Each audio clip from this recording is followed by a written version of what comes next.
Hello everyone, এখন ঘড়িতে বাজে 5:30 আর আমি তাড়াতাড়ি রেডি হয়ে নিয়েছি, কারণ আজকে আমরা যাব মামা বাড়ি। প্রায় 7 বছর পর মা যাচ্ছে মায়ের বাপের বাড়ি, আর আমি যাচ্ছি আমার মামা বাড়ি, আর সাথে যাচ্ছে আমার বাবা আর বুটু। তো আমরা এখন ট্রেন ধরার জন্য তো স্টেশনে পৌঁছেই গিয়েছিলাম, তোমরা দেখতেই পেলে। তারপর ট্রেনে উঠে অল্প একটুখানি ভিডিও নিচ্ছিলাম। এত সুন্দর লাগছিল ট্রেন থেকে বাইরের দৃশ্যটা, মানে বলার কথা না। তো সেজন্য চটপট ভিডিও নিয়ে নিয়েছি। এখন প্রায় 1.5 ঘন্টা পর আমরা ট্রেন থেকে নামবো। তো সেই টাইমে ভাবলাম মা আমি বুটু একটুখানি সেলফি নিয়ে নিই। তারপর ট্রেন থেকে নেমে বাসে, প্রচণ্ড গরম সেজন্য একটুখানি শরবত খেলাম ঠান্ডা ঠান্ডা। তারপর একটুখানি সেলফি নিচ্ছিলাম। এরপর আবার বাসে থাকতে হবে আমাদেরকে 1 ঘন্টা। তো তারপর বাস ছেড়ে দিল।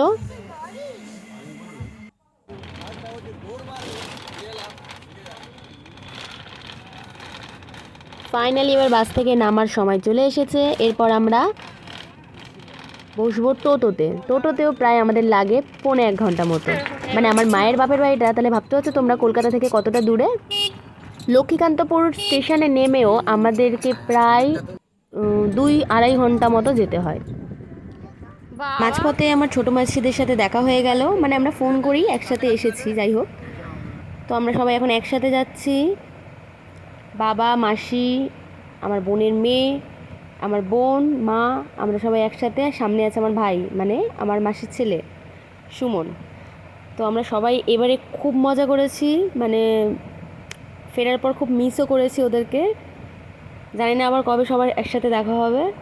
ফাইনালি মামাবাড়িতে পৌঁছে গিয়ে আমরা একটুখানি সেলফি তুলছি, বোন, আমি, আকাশ, সুমন সবাই মিলে।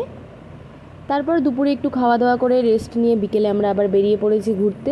আমার মামাবাড়ির জায়গাটা এত সুন্দর যে আমার যেতে খুব ভালো লাগে, কিন্তু যেহেতু এতটা ডিস্টেন্স, তো সেজন্য আমাদের যাওয়া হয়ে ওঠে না। আমরা ওখানে 5 দিন মতো থাকলাম, সবাই মিলে খুব মজা করলাম। তো আজকে আমাদের বাড়ি ফেরার দিন। সবাইকে টাটা করে আমরা চলে এসেছি, সবারই খুব মন খারাপ। মিনি ব্লগটা তোমাদের কেমন লাগলো কমেন্টে জানিও। দেখা হবে নতুন একটা মিনি ব্লগে। বাই।